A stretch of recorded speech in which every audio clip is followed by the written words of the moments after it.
Hey, what's up, everyone? It's your girl Fluffy, and I'm back with another episode of Worries and Wine. And as you guys can see, I have a new co host. You guys do not know him, but you will get to know him. And I'm pretty sure many of you are definitely going to be interested in today's story. But before we get started, I want you guys to be known to Julius. Julius, you want to tell the people what's up? What's going on? How y'all doing? My name is Julius, 43. I'm a people's person. Okay. Not with the Tinder profile. Something like that. All right. So, you guys, before we necessarily get started, I'm going to go ahead and actually introduce the wine of choice for today. And I do have a Stella Rosa. This is the new flavor that I've been tracking down. Many of you who have been following me know that I have been looking for the Golden Honey Peach. I finally found it. This is what it looks like. And when I say it tastes superb, it is perfect. It is like the peach, but a finer peach of their Stella Rosa. It's great. I love it. Y'all go get it. $10. That's it. That's all it is. Since Julius is in the car, I'm hoping he's not drinking. So it's all good if he's not. Pepsi. Okay, he got the Pepsi. All right. There we go. He got Pepsi and water. We good to go. So I've had the pleasure of about hearing about your story before actually getting to meet you. And It's a very interesting story. So from my understanding was that you were a juvenile who received a life sentence in prison. Right. But I'm looking at you in the car. You're not in nobody's prison. So can you go ahead and tell us about that? Yeah, actually, in 2016, the Supreme Court came down with a new ruling to sentence a juvenile under the age of 18 to life without parole. And it was scientifically proven, saying that our minds wasn't fundamentally developed enough to comprehend or understand the consequences of our actions. It was like a 6-3 decision that it was unconstitutional. So in 2016, they flipped the law and started letting juvenile life is out. And how that happened was those that had the majority time, because it was like the longest person that was a juvenile life did the most time. He did like 70-something years. Wow. And they just let him out last year. Wow, that's a long time. So let me ask you this. So I understand that you received this life sentence, but how did you get there? How did you end up being a juvenile in a detention center in the first place? What happened? What was that story? All right. From the beginning, I grew up in that lifestyle. My mom was like a queen pin. Okay. Those that don't know what a queen pin was, like a big time drug dealer back. Right. It was the way we was raised. However, with that, that's all I knew at the time. Okay. So when I was about 13, 14, with my mom blessing and all that, I branched off by myself. So you decided to go out into the world. Right. Okay. I think I matured faster than expected at that time. Got caught up in the street life. Okay. Fast money, the cliche stuff. Fast money, cars, clothes, all that. Party, right. Girls, all of that. Young, stupid. Okay. Let's get it. That was my mindset. Okay. So you was out here living life. Excuse me? I said you was out here living your life. Right. Okay. Actually, the wrong life, but at that time you thought right. Right. So got with a crew that I grew up with. Our name was Heat Mob. We was known around the neighborhoods and all that. Started dealing with some Dominican boy that was like a big time drug dealer. It's crazy because in that whole time I had an old head. My daughter is the one I actually named him after. Like he was in the game, but he was more so like a big brother. Made sure I went to school all the time. Talked to my mom like I got him. Looking after you. Right. Okay. Did I dirt, but he made sure like And I used to think he used to play me. Come home from school, it'd be a house full of dudes and females, people getting high, whatever the case may be, the party like. And I used to think he used to play me because I come home and he'd tell me, no, go do your homework first, bro. I'm like, what? I'm out here doing this, man. You tell me go do my homework. But he was serious about it. And long story short, he got killed. And that like crushed me. Was he sort of like a father figure for you? I would say like an older brother figure. Okay, so more like older brother. Okay. Yeah. And when he got killed, it devastated me. And I just went all the way left. I started robbing stuff because I never robbed nothing in my life at the time. Started robbing stuff, still selling drugs. Then I got with some Dominican, me and my homies got with a big time Dominican drug bull. We started doing things with him. And because we had a limo, brand new limo, and cops ain't pulling no limo over back then. We used to play the role and everything. Have a chauffeur. We used to always get a female to do that. Wow. Yeah. Okay, so you was definitely big time and on another level. Okay. A little bit. Yeah, a little bit. Like no, and I mean, you probably say a little bit in comparison to the people that you were meeting that were like big time. Right. But I mean, to average people, y'all limos, you fly his clothes and okay. All right. I mean, I'm just setting up the picture in my head. It's the whole visual. Sure. I understand exactly what you're saying. And I caught up in the streets. Okay. That became my life. Right. And once, like I said, my old head got killed, it was just downhill from there. I ain't care about life for the most part. Okay. But in that, I started dealing with an older female. She was 10 years older than me. It wasn't serious, and then she got pregnant by me, long story short. Okay. Lost my daughter to death. You just seen my daughter earlier. Right. So you were a teen father? Yes. Okay. But before I get to that, doing my thing, like I said, once my old head got killed, I ain't care about nothing. So one day, the Dominican guy I was telling me about went down there because he owed us for 3 trips that we made that he didn't pay us for. It was always, I got y'all. Because we've been doing business with him. Right. Okay. But we started seeing the spin. Went down there, had to meet with him. He used to, back then he used to have like bodega stores, but in the back, all the business, right? Business take place. So that's where we was at.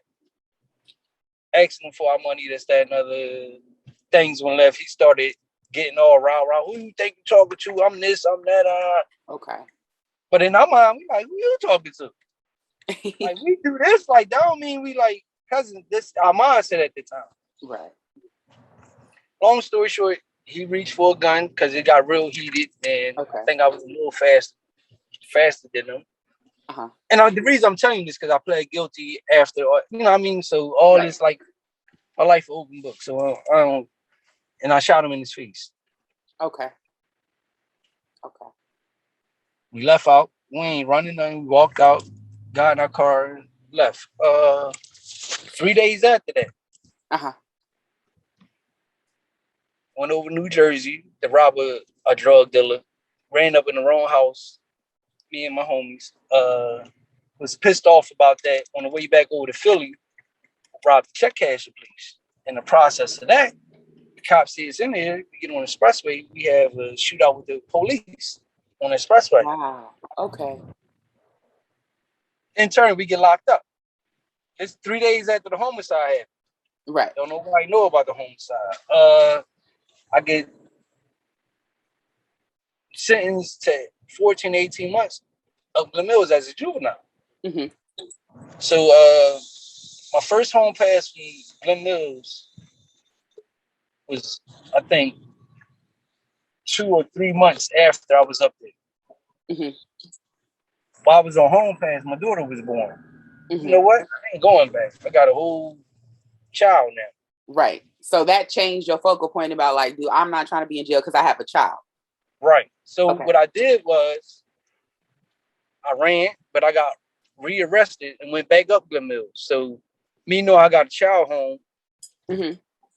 You know what? I gotta get my mind right. I gotta focus. I gotta get my life together. So I started enrolling in college courses up Glen Mills and all that. Okay. And I was gonna come back co-ed. Co-ed means after your time is up, you can come back and continue your education. That's what I was gonna do. And Mm-hmm. from academics or sports, you could get scholarships from different colleges up Okay. there. So So that you was were really making a plan for the future. for sure. Because once my daughter was born, it was like something changed. Right. Because when she was born, I stood there with her for like 2 hours or something, just staring at it. My family told me like, "Yo, you was in the zone, this, that, and other." Mm-hmm.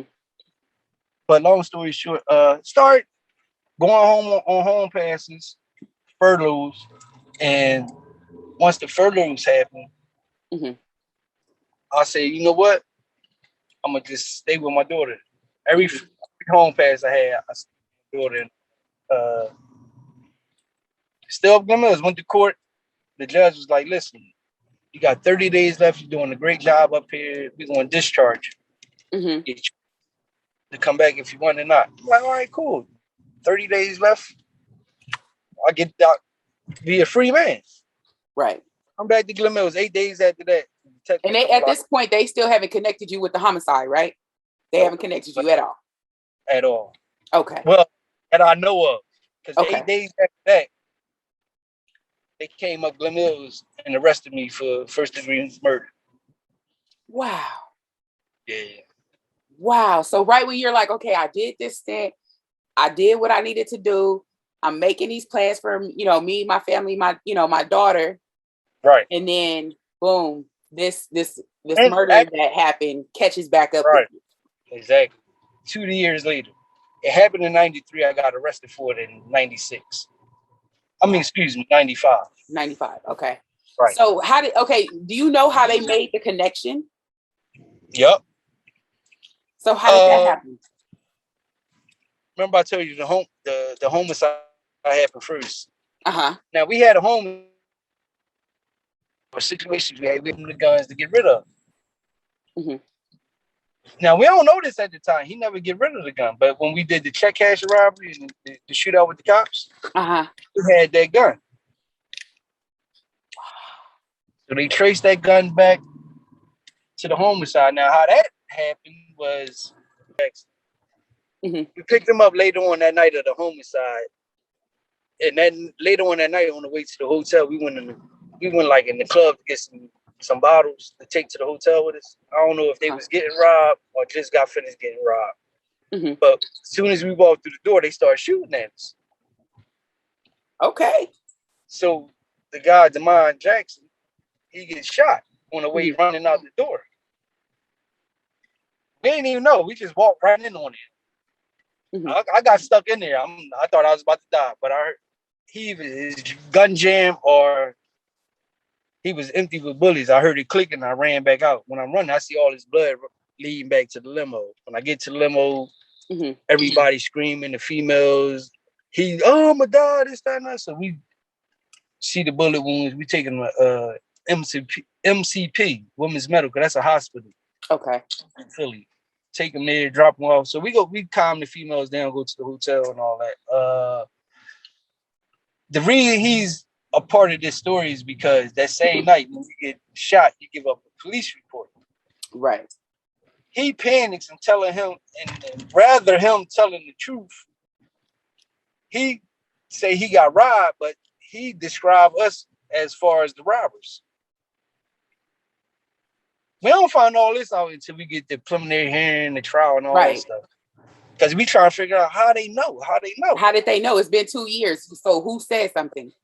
But no, the initial trace was the gun that was recovered at the cashing place, the shootout with the cops, used for the murder. And they started from there, piece the stuff together, and then they pieced that whole. It's kind of a similarity to how they ride and all that. Right. And through him testifying and giving statements and everything, putting two to two together, like they manufacture the whole story though.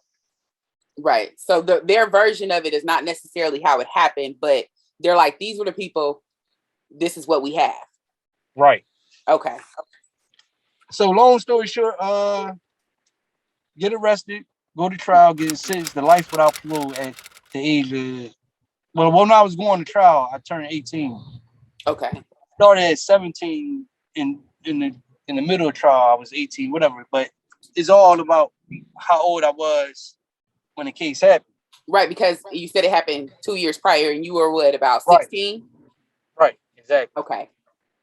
So they sentenced me to life without parole. Now my time in jail, I ain't got nothing to live for. Right. So okay, when you say wilding out, can you kind of describe to me what wilding out means if you're someone who is inside of the prison? Does that mean like there's a lack of care? Like I'm gonna do what I want, say what I want, because for what? I'm here for I'm gonna die here, right? Meaning, right. Wilding out means like basically a child. All over something. Anything that you feel as though is a threat, you gotta prove yourself at that young age. You got every type of human being in jail. Okay. Predators, rapists, murderers, whatever. Right, all in one place. So in my mind, I'm gonna make sure I protect myself. So that's what I mean by wilding out. When I went to jail, one person told me one day I look cute and you lost it. Yeah, I beat him in the head with a brick and a rock. Yeah, no, I can understand because that's not the place to be tried. Right, and you got to prove yourself. Right. You know what I mean? So I mean, was it at that point like I'm proving myself because I want y'all to know that I'm not, for lack of better words, but all intents and purposes, like I'm not anybody's.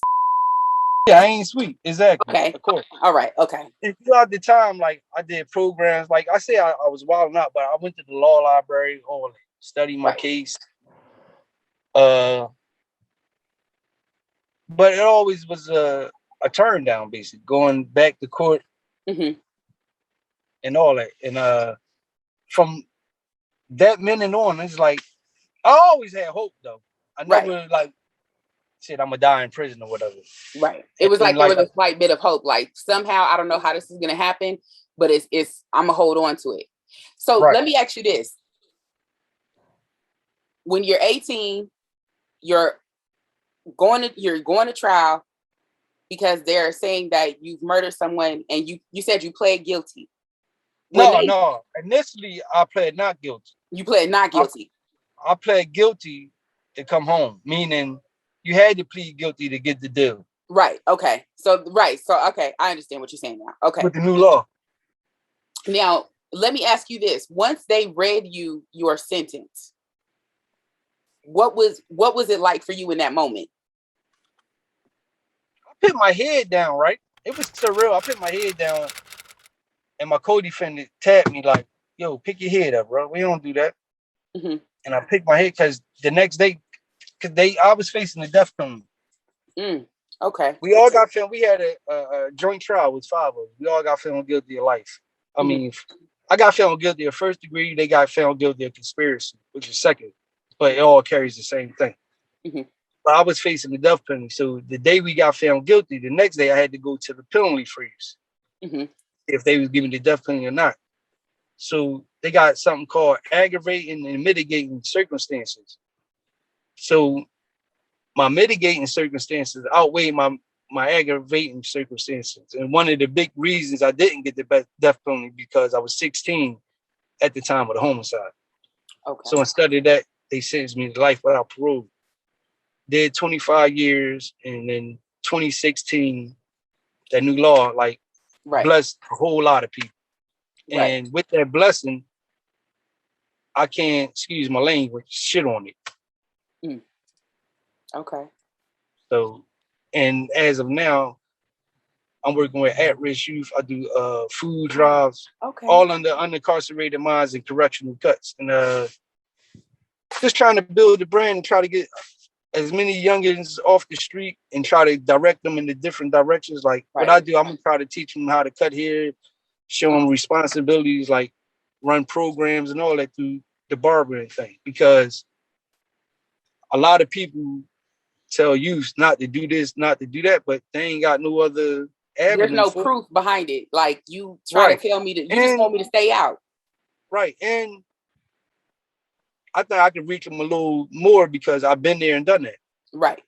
I was you one. I was you once before. So Mm-hmm. that's where I'm at with it. Okay. Wow. I mean, that is an interesting story. I mean, let me tell you something. Your story is so compelling and so complex that it sounds like a movie. Like every Exactly. detail that you're It's giving me crazy you sounds like say that. a very good movie. It's crazy you say that because my attorneys, COVID held a lot of stuff up for us. Right. Now that things is like slowly but surely opening back up. Back up. Mm-hmm. But my lawyers and them are trying to do that, like write a book about my life, get it in the Definitely movies and pursue all. it. Yeah. Pursue it because if I was to meet you on the streets, I'd probably be like, he flexing. No, mm-mm. Yeah, a lot of people don't think I did the time I did. I mean, like I believe it. even in there, like trying to They, tell you, even in there, he ain't know I had a life sentence. mm-hmm. He used to always ask, man, you don't act like you got life. I said, like, how I supposed to act? I'm just me. That's a good question. How are you supposed to act when you know, like, hey, this is where I'm supposed to be at for the rest of my life because of something that I did? But you know what I Did you always accept had in it my at some mind, though? point? Never. Okay. You know what I always had in my mind? What was that? Getting home to your daughter? Yeah, of course that. Mm-hmm. But I don't know. I don't want this to sound selfish because I used to always be like, man, God put me on this earth for something greater than this. I Oh, ain't supposed to okay. end up like this. Right. Okay. That was like And, knowing your self-worth. That is truly right. that Yeah. is truly a blessing to be in that situation, knowing that you're in jail, you're supposed to be here for life, and then you're holding on to the fact of, I know my God. Right.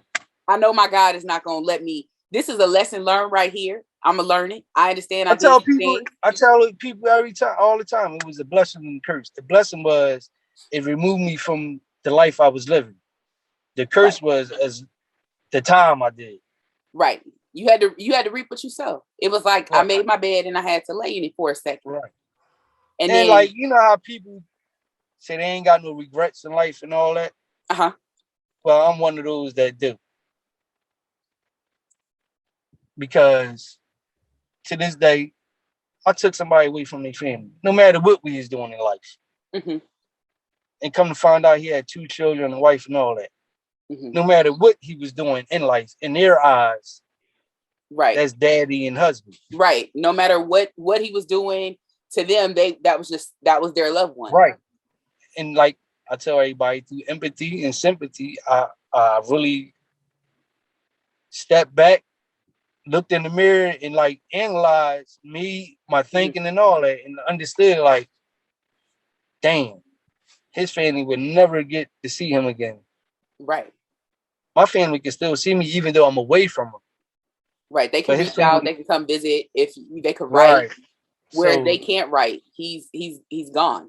right, and that was like a life changing experience for me.